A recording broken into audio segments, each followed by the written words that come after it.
Hola seguidores, ¿cómo están? Gran saludo para el señor Mike Alfa Romeo, que aportó cafecito a la causa, y el tema que me pregunta es acerca de la colaboración militar con Rusia, en particular la compra de algunos sistemas de armamento y quizá algún desarrollo local conjunto con el país de Vladimir Putin.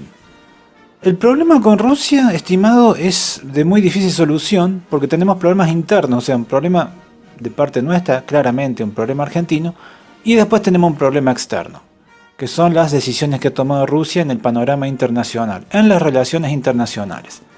Desafortunadamente, el periodo de reconversión industrial rusa que empezó digamos, poder realizar, fabricar sistemas de armas más o menos confiables, tocó en una época que en Argentina estaba el kirchnerismo. Y el kirchnerismo es un movimiento muy hipócrita, porque lo único que le compró a Rusia, más allá de las supuestas excelentes relaciones que tenía, eran 4 remolcadores usados por 15 millones de dólares, que en realidad no eran rusos, habían sido construidos en Danks, y 2 helicópteros por 19 millones. 2 helicópteros que están bien guardaditos ahí, porque hace casi 7-8 años que no funcionan. Y si estás un día aburrido, podés hacer arqueología y divertirte bastante en el foro Zona Militar.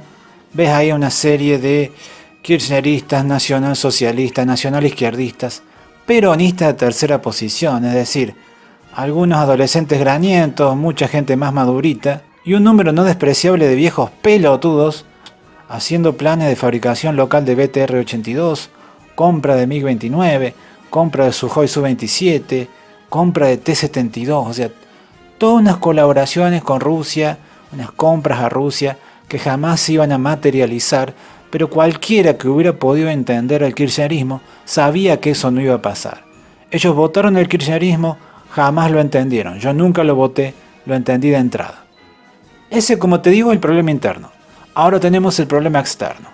El problema externo es que Rusia elige la guerra. Rusia se crea o vuelve a denominarse Rusia en 1 de enero de 1992 y a partir de ahí, incluso antes, en el periodo de la perestroika, ya había colaboración con empresas occidentales. En ese periodo, a partir de 1992 hasta el 2008, el 2008 básicamente es la invasión de Georgia, guerra con Georgia en realidad, entonces ya empieza a verse, a partir de 2008, empieza a verse a Putin, a percibirse a Putin como un enemigo. Pero hasta ese periodo hay una gran colaboración de empresas, principalmente francesas, que incluyen electrónica en los sistemas rusos y de hecho lo mejoran. Porque un tanque T-72 o T-80 con electrónica, optrónica francesa mejora bastante lo que tenía de la industria soviética y que la industria rusa estaba empezando a reconvertirse para lograr los estándares occidentales, pero en ese periodo todavía no lo había logrado, todavía estaba atrasado. A partir de 1996 ya lo que sería el gran consorcio de exportación empieza a ofertar en su catálogo sistemas originalmente soviéticos modernizados, pero con la electrónica integrada occidental. Y ese es un periodo, como digo, que se viene maximizando hasta el año 2008. Incluso te diría hasta el año 2014, que es la ocupación rusa de Crimea, que incluso hasta esa fecha, el 2014, hay algunas empresas alemanas y francesas que siguen colaborando sin levantar mucho la voz, sin levantar mucho la perdiz para que no, digamos, para que nadie se ofenda, pero siguen colaborando con los rusos y mejoran sus productos. Hay incluso, yo te diría, algunos productos de aviación que me hubieran encantado tenerlos dentro de mis fuerzas armadas, y no tanto los aviones de superioridad aérea como si algún tipo de helicóptero. Yo lo hubiera comprado en el periodo Menem, por ejemplo, es este que estás viendo de fondo. Este concepto del monoplaza de despegue vertical, de apoyo cercano, de apoyo a fuerzas terrestres, con artillería, con cañones, con misiles, realmente me fascina. Estoy hablando de el Kamov K-50. Este es un sistema que me hubiera encantado. De hecho, este periodo, te digo, 1995-1996 hasta 2008, las revistas occidentales, incluso argentinas, hacían muchos artículos acerca de estos productos mixtos, es decir, en la célula rusa, motores rusos, pero electrónica occidental. Y el K-50, lo que se llamaba el Black Shark, o sea, tiburón negro, era uno de los más publicitados. Los sistemas de aviación, bueno, los helicópteros de combate, no los de transporte. Por ejemplo, los K-50, K-52, Mi-28 me parecen bastante válidos para la Argentina en ese periodo. No así los helicópteros de transporte, porque los helicópteros de transporte occidentales son mucho más baratos de mantener. Y eso ha quedado demostrado perfectamente desde Venezuela hasta Ushuaia. Siempre los helicópteros norteamericanos han sido más baratos de mantener. En segundo lugar los franceses. Y en último, bien al último allá con todas las complicaciones, los rusos. La aviación de superioridad aérea conviene. Me parece que no, sinceramente. Los MiG-29 M2, los MiG-35, los Sukhoi Su-30. A mí realmente me parece que no hubiera convenido.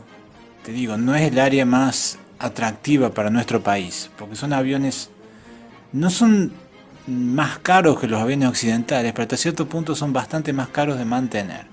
Y eso lo sufrió Perú, que para colmo compró MiG-29 usados.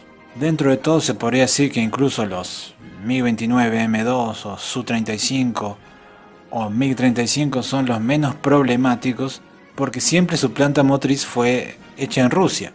Sin embargo, otros aparatos que dependían, por ejemplo aparatos de transporte, aparatos turbohélice equivalente a lo que sería un Fokker F-27, algo así, esos dependían mucho de plantas motrices ucranianas.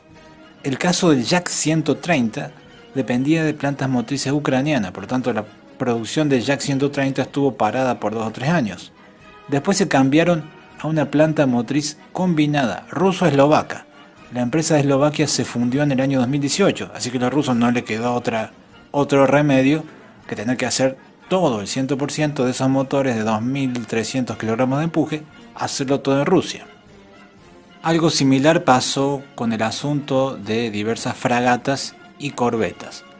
El diseño de corbetas rusas, a partir de principios del siglo XXI, este nicho que va desde los 60 metros hasta los 105 metros de eslora, me parecen bastante buenas. Me parecen muy adecuadas para países como los nuestros. Están bien armadas, son con motores diésel la mayoría, no hay demasiado problema, pero fíjense que incluso para algunas corbetas, ellos, antes de los hechos de Crimea, habían confiado en colocar motores occidentales, motores MTU, alemanes. Luego de los hechos de 2014, tuvieron que hacer todo un proceso de reingeniería para volver a colocar motores Zvezda, que estrella significa eso, que son motores bastante curiosos de 56 cilindros radiales. Hay una versión de 56 y otra de 112 cilindros radiales.